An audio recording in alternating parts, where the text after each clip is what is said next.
हमने इस हादसे के बारे में बात की, ये कैसे हुआ और क्यों एयर इंडिया अब जांच के घेरे में है। लेकिन विमान के बारे में क्या? ये प्लेन कौन सा था? ये था बोइंग 787 से 8 ड्रीमलाइनर। इसे 14 साल पहले लॉन्च किया गया था और बोइंग ने इसे भविष्य का विमान बताया था। लेकिन यह हादसा अब सब कुछ बदल सकता है। यह पहली बार है जब बोइंग 787 क्रैश हुआ है और बोइंग ने इस पर बयान जारी किया है। हम एयर इंडिया के संपर्क में हैं और उनकी मदद के लिए तैयार हैं। ये एक आम कॉरपोरेट बयान था, लेकिन निवेशकों की प्रतिक्रिया सख्त रही। बोइंग के शेयरों में 8% गिरावट आ गई और इसका कारण सिर्फ ये एक हादसा नहीं है। बोइंग पहले भी घातक हादसों में फंसा रहा है और ये हादसा शायद आखिरी चोट हो सकता है।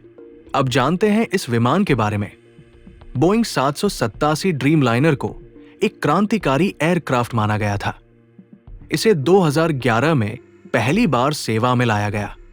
आज की तारीख में दुनिया भर में 1175 से ज्यादा ड्रीमलाइनर उड़ रहे हैं और ये रोज करीब 2100 उड़ानें भरते हैं।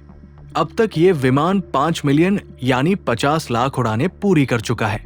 एयर इंडिया ने अपना पहला ड्रीमलाइनर 2012 में लिया था और 2014 तक ये मुख्य इंटरनेशनल बेड़े में शामिल हो चुका था।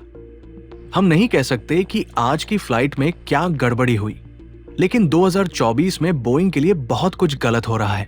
एक इंजीनियर सैम सेल्पोर सामने आए और उन्होंने कहा कि 787 को बहुत ही लापरवाही से असेंबल किया जा रहा है।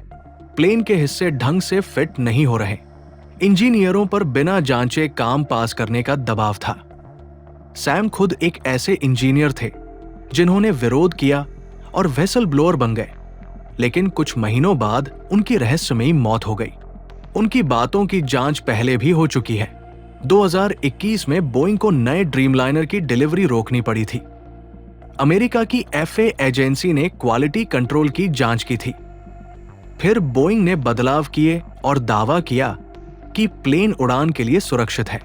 सच ये है कि प्लेन क्रैश बहुत दुर्लभ होते हैं और आमतौर पर जनता का भरोसा नहीं डगमगाता, लेकिन इस हादसे का असर बड़ा हो सकता है क्योंकि पिछले सालों में बोइंग के 2 737 मैक्स प्लेन क्रैश हो चुके हैं, जिनमें 300 से ज्यादा जाने गई।